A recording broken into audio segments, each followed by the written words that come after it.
Welcome to the OBS Outpost seat swap tutorial. Today we're going to be covering the Gen 4 seats. That's the 2014, 2015 to 2020, 2021 GMC, Tahoe, Silverado, Yukon, Escalade, all that truck group stuff. It's going to be going over the Gen 4 adapting to the OBS truck, obviously the 88 to 98 trucks, 99 Tahoes. There's some 2000s out there.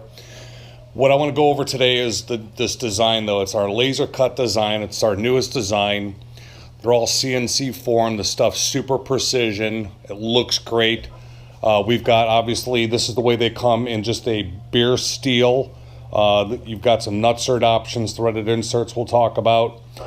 We got some jump seats we're going to be getting into as well. The jump seat bracket. You got a single cab. You got the extended cab, Tahoe, the different bracket. We'll go over all that. We got some nut plates we'll talk about as well for installation purposes. We've got the OBS cutouts right here. We're going to be offering some other cutouts as well, possibly like the word Tahoe, Chevy, GMC, that sort of thing, maybe something custom. It's really going to determine on the font and the type of letter. Not all letters cut out great on the laser. Some look better than others, but if you guys hit me up on that, I can kind of go over what options you have. We also got an install tool we're going to be going over. It's a dual purpose tool. So the first thing we want to do is get onto the mods to the seat. For all you guys that are new watching my channel and haven't seen it before, this is the one you want to pay attention to. I'm going to go over specifically what needs to be done to the seat to adapt it to these brackets, and what needs to be done in your vehicle. We're going to go over some wiring as well. So this is really going to be a full impact video on the Gen 4 seats. Again, the 2014, 2015 on up. It's pretty much what we're moving forward on. We're still doing the Gen 3 stuff and a few other seats, but primarily our main focus is going to be on the Gen 4 stuff because it just looks so damn good. So let's get on to the seat mods now. All right, so now you got your brackets. You need to figure out how to get these brackets to adapt to these seats. These factory seats got a bunch of weird hooks and all kinds of locating pins and stuff on them. None of this stuff's going to work in our OBS trucks. Obviously, that's the reason they have a adapter bracket. Plus, it also corrects the height, the positioning of the seat, centers the driver's seat to the steering wheel, gives you a little bit more leg room, a lot more in a like an extended cab Tahoe or a crew cab.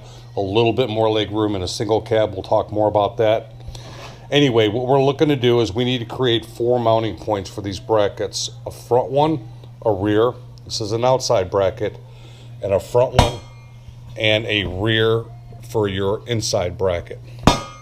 So, depending whether or not it's a manual seat or a power seat is going to be a little bit different. This happens to be a manual seat here, but we'll talk about the differences of what you'd experience if you've got a power seat. For instance, manual seat, all the ones I've run across, they have one hole up here, which will line up perfectly with this hole. This window right here is going to allow for this hook to sit right in. And we've got a rear hole back here. And you're going to see there's going to be 2 holes on this seat. You got a front and a rear. We're actually going to be drilling out this hole, this top one right here. Both of these on a power seat would have rivets in them, so you only have to do one of them.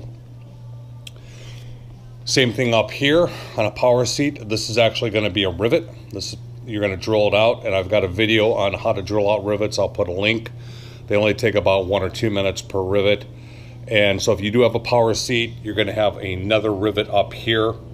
And then this window down here, this big hole, that's going to be your 4th mounting point.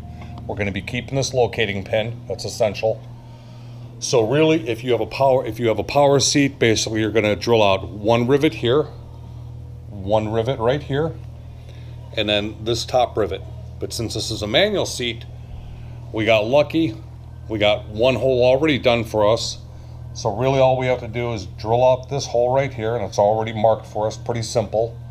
And then we just got to determine where to drill this hole. Well, that's pretty easy, because we're going to take our bracket right here. We already mentioned it. It's got a relief here for this locating pin. Once this bracket goes up in place like that, and that locating pin gets right on there, you're just going to bolt in this back hole with a bolt, sandwich this up here, and then you're going to be able to look right up in there. Right up in there. I don't know if you can see it. And mark that with a Sharpie. You're going to pull your bracket off, and then this is going to be marked with a Sharpie. You're just going to drill a hole right there and run some hardware, some bolts through it. I use 5/16 grade 8 hardware. So that's really all it. Again, we'll just do a quick summary. 3 rivets, that's all you have to do. That's all that's mandatory. Or in this case on a manual seat, 1 hole right there, mark and drill 1 hole right there. Literally, guys, this should only take a couple of minutes. You're going to do it for both seats, and then you're going to be ready to go ahead and get these seats mounted in. A few other things I want to discuss with you. So there's some options out there. I always cut this bracket off. Why? Because it's ugly. This is going to be exposed on the outside, so when you open up your driver's door, passenger door, you're going to see this big ugly bracket. So I usually just take a cutoff wheel. You don't even have to be precision. You can just, wherever you want to cut it off at. Well, also what I like to do is I like to take out this raised portion right here. It just makes the bracket fit a lot more flush. These are actually welded or glued on. Somehow or another, GM has made these things impossible to remove. I know a lot of guys will just grind them off completely. The choice is up to you. Again, you don't have to do anything with it, but just from an aesthetic standpoint, it's going to look a lot better if you cut it off. I'll go ahead and score this one real quick, and then show you how to break it off with a set of vice grips.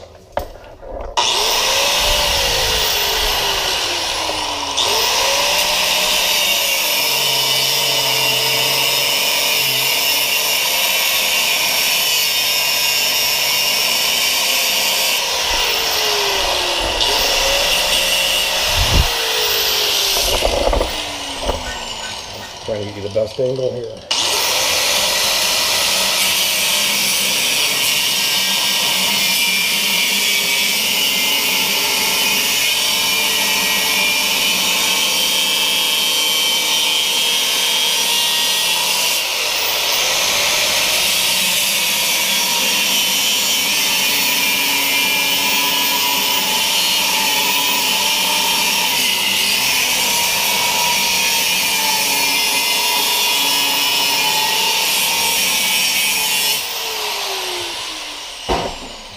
See if that's enough.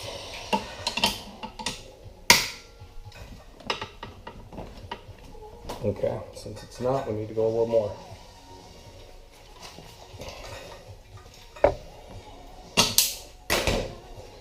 Always best to take it in a few small steps.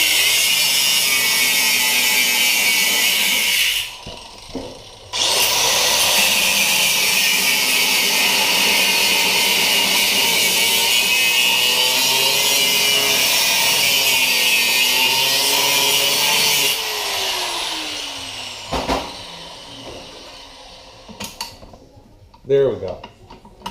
So you can see what I'm doing here.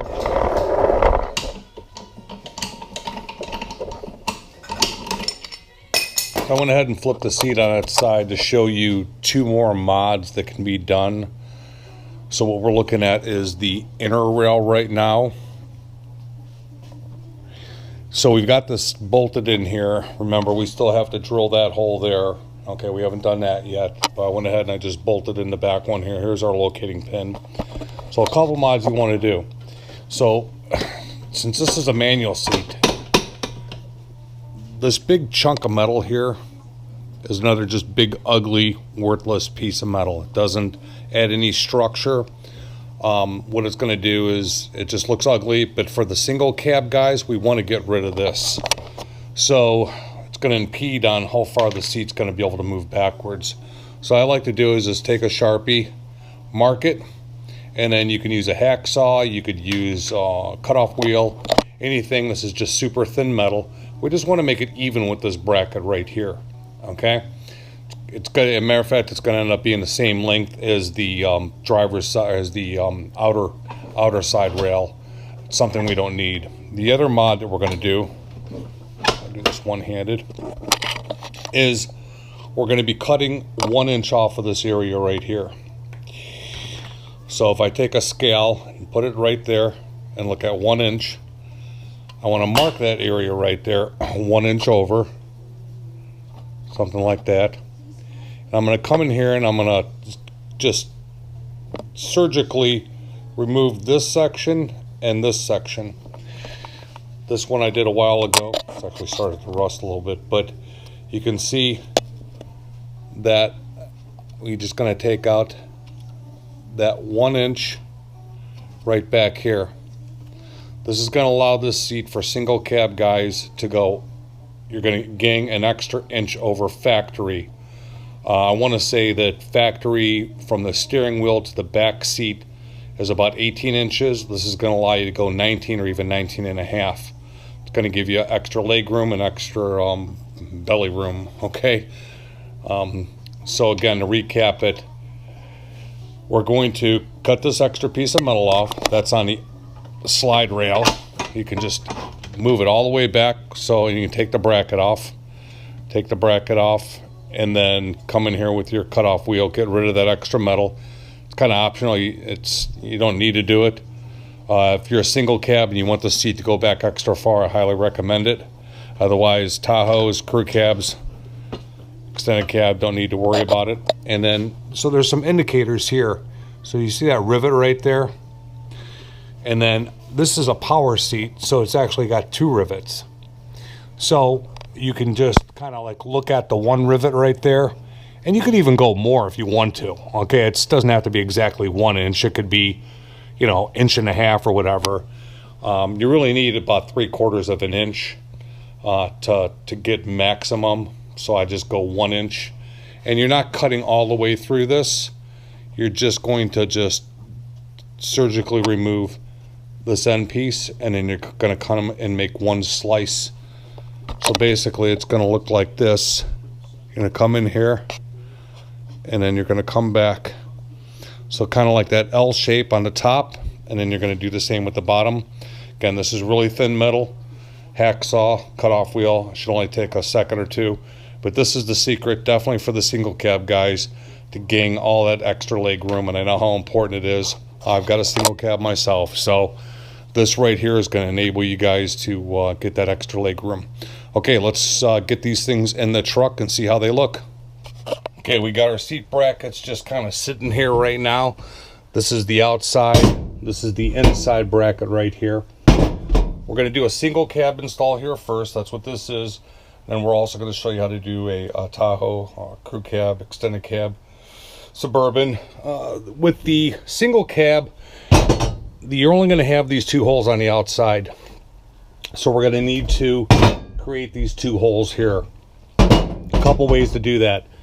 You can mount the brackets right to the bottom of the seat and then set the whole seat in the cab.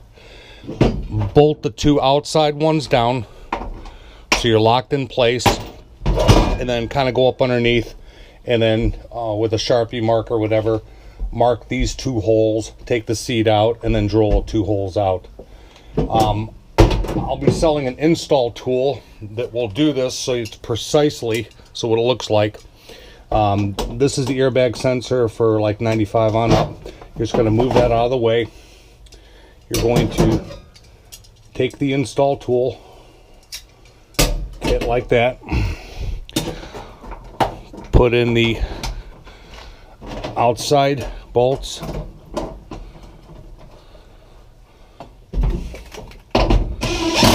bolt it down, and then you can go ahead and mark your holes, and that's going to precisely put you exactly where you need to be. It's got a little cutout right there if you do have the airbag sensor to allow for that. So this tool is also an install tool for the jump seat as well, and we're going to show you how that works. But once you get the holes drilled out, you don't want to just run a nut and bolt. You want to use like a nut plate like this, like I showed you earlier. You just weld it on nuts, 1/8 inch steel. I'll probably be selling this maybe as a whole kit here. So what I do is I put double face tape on the top side of this right here, and then I drop a bolt through the hole, and then I go up underneath, put this underneath, and then the double face tape will stick up underneath. I mean, if you got a helper, that's obviously somebody can go up underneath. And then I just come in here, and then once you start cranking down on it, it's going to really pull that metal up and really make that tape stick tight. So now you can kind of do it repetitiously. Now obviously these plates can also be welded, and they look almost identical to the factory ones that are up underneath here, which is really cool. So once you've got the nut plates in, with the single cab, we've got some slots right here. So the reason for the slots are because it's going to fit multiple vehicles. This is going to be good for a single cab, Tahoe, extended cab, crew cab, Suburban. With the single cab, you're going to want to use the two furthest back holes, or I should say the furthest back hole here, and then the second here. And it's slotted so it actually has some adjustment, so it can go as far back as possible, give you that extended leg room we talked about. Get these things in position. You're just going to bolt them down, obviously, set the seat in there, and you're done. Okay, so for like the Tahoes, crew cabs, extended cab, we talked about the spacing. You're going to be using the very first spacing on the bracket itself, not the second like a single cab. So you can see where this is bolted in here and bolted in here. This is a passenger side, so it goes the full length the passenger side. The driver's side will just do the first and the third, and just like with the rest of them,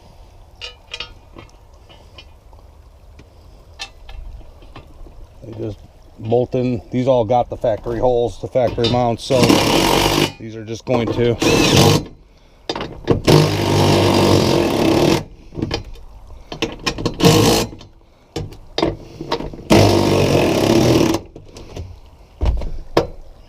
literally just going like that. And then with the threaded inserts, just set the seat right on there, and then screw your bolts in. Right, let's talk jump seats. Gen 4 jump seat install. These are the brackets right here. Again, the laser cut stuff. So one thing I didn't address earlier was talking about the powder coated steel. We do offer powder coating on these. These are just painted. I didn't have time to bring them over to the powder coater for the video, so I just went ahead and threw some black paint on them. So we normally ship them out just raw steel. We do offer powder coating. Pretty much any color you want. I think there's a slight upcharge. Black's going to be standard price, and then if you want a custom color, just message me and we'll figure it out for you. But anyway, so there's two different jump seats. I've went over this in a different video before. One's 15 inches from front to back on the center mounts. The other is like 15 1/4, and then the widths underneath are a little different. That's really all I need to know from you when ordering the bracket. But let's go ahead and see how these install, see how these things mount. So here's what it looks like underneath, or upside down I should say. The brackets, the way we design these brackets, are pretty much foolproof. They're designed in a way that there's holes here that match up to like these locating pins for the rear. And then the front, there's some slots right here that match up for these little tabs right here. Now, not all the jump seats are going to look the same. They may not have this lower compartment, but still there'll be locating points that match up. It's really not that important. It's more for clearance when we're installing these brackets. So basically, they'll sit in there like that, and then basically you're just going to take your supplied bolt and hardware, and then it's going to screw right through like that. Same thing for the rear. The rear is just going to go right in. It's going to fall into those locating pins like that. So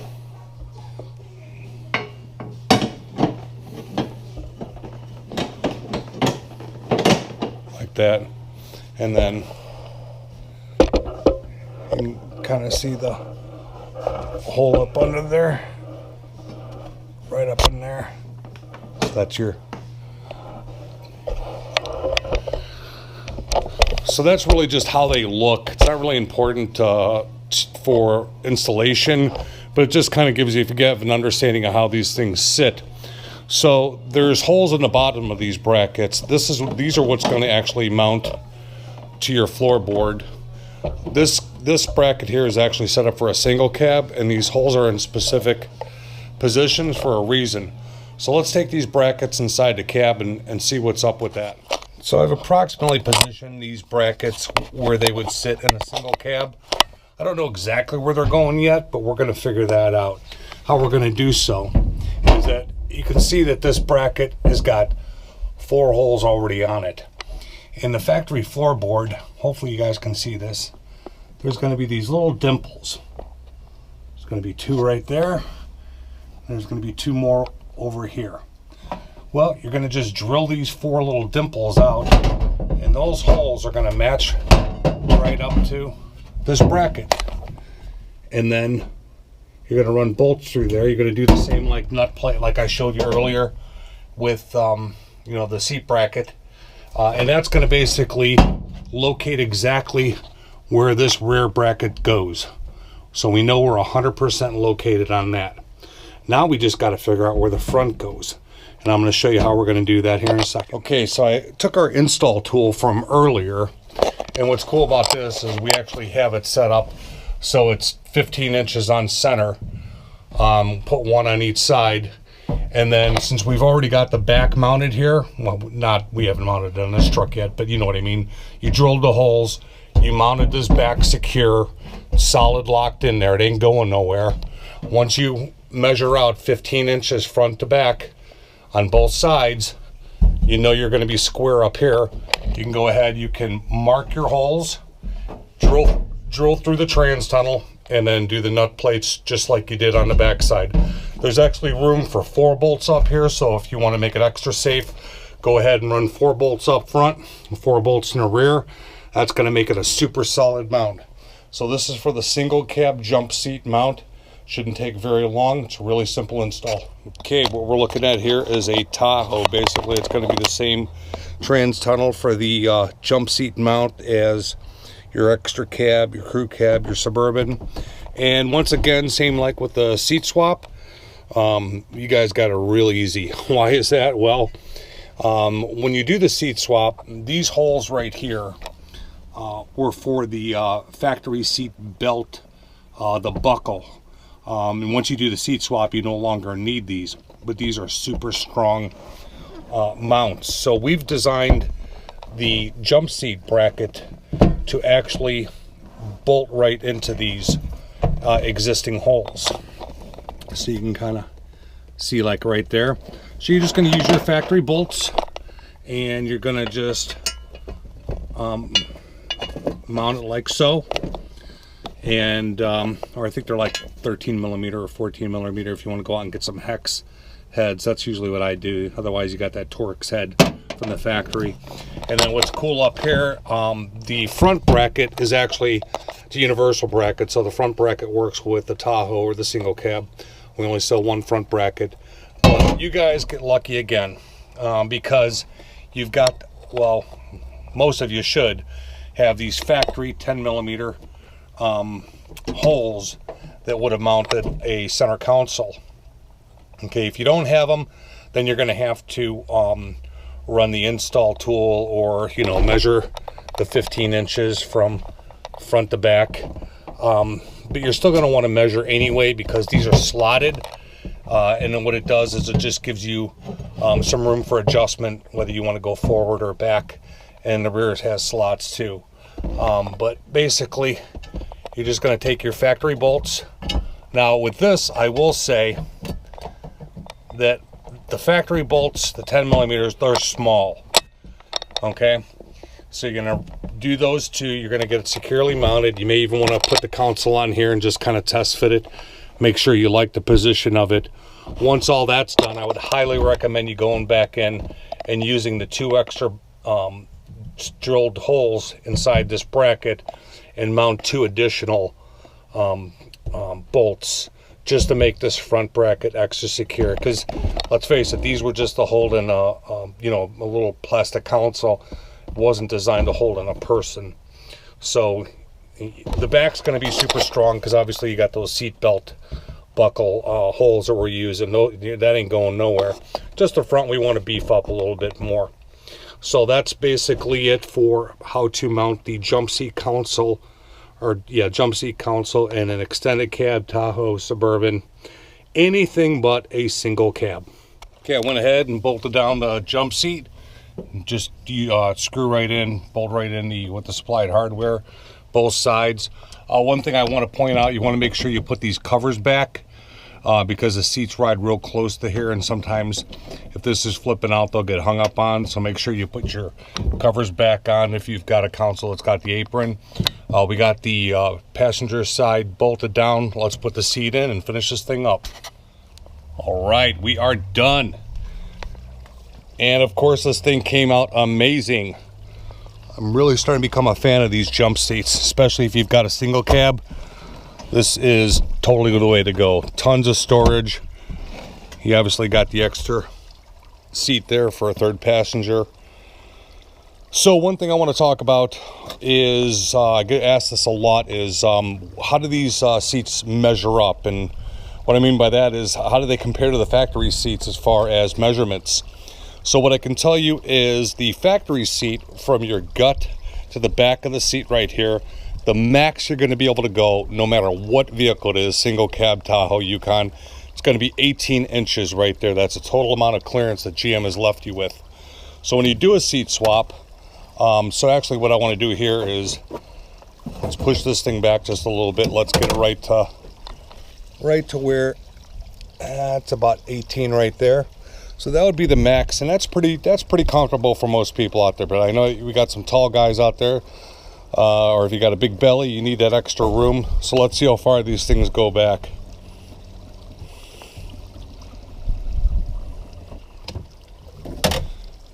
Okay, that's all the way back there. 22. That is amazing. That's 4 inches of additional leg room, gut room. So for you tall guys out there that you need that extra space. Now you're only going to gain this in obviously a Tahoe extended cab Suburban. Your single cabs, you're going to gain about 1 inch, 1.5, I believe, 19.5. So you're still going to gain some, but you're obviously going to be limited by the wall. Whereas the SUV's extended cab, you're going to be able to maximize the full travel of these new Gen 4 seats. A couple other things we'll talk about is the front height. We set these brackets so they're the exact same as the factory, 13.5 inch at the lowest position. For the power seats, they will go up to about 15.5. But one cool characteristic of these Gen 4 seats is how deep you sit into these seats. You actually, at the lowest position, you'll actually gain about 1.5, 2 inches of headroom. I know some guys I like to ride a little lower in the back, so I keep mine all the way down. And it just has just a better driving experience overall. But other than that, I want to thank you guys for taking the time out to watch the video. If you want to order up a set of seat brackets, hit the website, www.obsoutpost.com. I'll put a link in the description. You guys also got my email and phone number if you got direct questions.